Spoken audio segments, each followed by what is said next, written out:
Unaona venye watu wanasemanga kwa Wakikuyu ni biashara throughout. Usidanganywe na kamati ya roho chafu. Wakikuyu wakienda kila place ni biashara, hata kwa mazishi ni biashara. Kutoka hata tuzaliwe tulipata ma great grandfathers wakifanya hivyo. Lakini it's only that nowadays wale watu wanakula pesa ya matanga hawana akili. Hamko smart. Unaona? Ukitaka kukula pesa ya matanga, si ya matanga unakula. Ukitaka kubenefit kwa hiyo matanga kama uko among the committee. Hii ni dili inachezangwa na committee yote na ninataka kuwakreatia awareness. Committee yote. Lakini sasa shida hao wanaiba na ufaya. Mkitaka kukula pesa na si ya matanga, mmekula ni biashara, mmecheza kwa hiyo matanga. Kila mtu ako na standards zake. Kama mkufi jeneza imewekwa ya 120,000 kwa Wakikuyu, hiyo ni kuwaste. Mnapewa hiyo 120,000 si mnawekewa. Mnacheza hii dili inachezangwa na kila mtu. Tuleshara. Sijui chairman wa hiyo committee, kila mtu. Wanakulanga wote. Kwa Wakikuyu kutumia pesa mingi kwa matanga ni tabu. So nyinyi watu wa town mnajifanya ati mnaenda kuwaste pesa, ushago zifanyangu hivyo. Committee jeneza wanasema ni ya 120,000.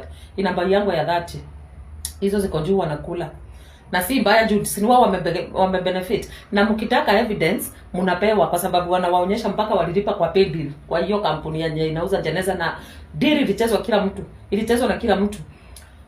Ilichezwa na manager kwenye wanauza, mjue committee imetupea hizi. Si ni 120 tunaweka kwani mturudishie hizi zingine mkanje zenu. Kila mtu anacheza deal. Kwa Wakikuyu ni deal.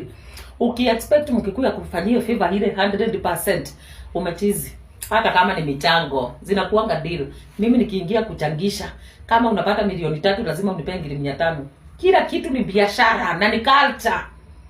It's only that watu sahihi hawana adabu. Mnaweza stukia mnakula zote. Hapana, cheza deal fit. Si ati na encourage watu wakule juu mimi siwezi jipata nikifanya hizo vitu. But as long as wewe ni mwizi unajua uweze change. Negotiate. Chakula kama nyinyi committee kama chakula mumeenda pale, unajua committee wakienda pale huwa wana exaggerate figures.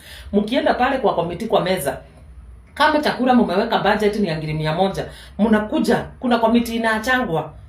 Committee lazima waache wakiwa peke yao ndio wa minimize hiyo budget. Kama chakula mumeweka ya tuseme kama 100,000, hapo mtatumia 40. Kila committee bibi yake akuje kupika, hakuna outside catering. Ni nguo tu watapewa za outside catering. Wakunje tu muonekane outside catering. Nani mabibi zao wanapika. Mnaficha watu macho. Hii ni dili nachezango mwache kujifanya hypocrite. Na hiyo si baya juu ni kama ni biashara tu wanachapa. Kwa Wakikuyu biashara inafanyangwa hivi hivyo. Hakunanga kuchagua. Kuna Kikuyu proverb inasemanga yomboka kana kiria emereti. Uliza Mkikuyu hiyo inamaanisha aje? Kila mtu anacheza deal.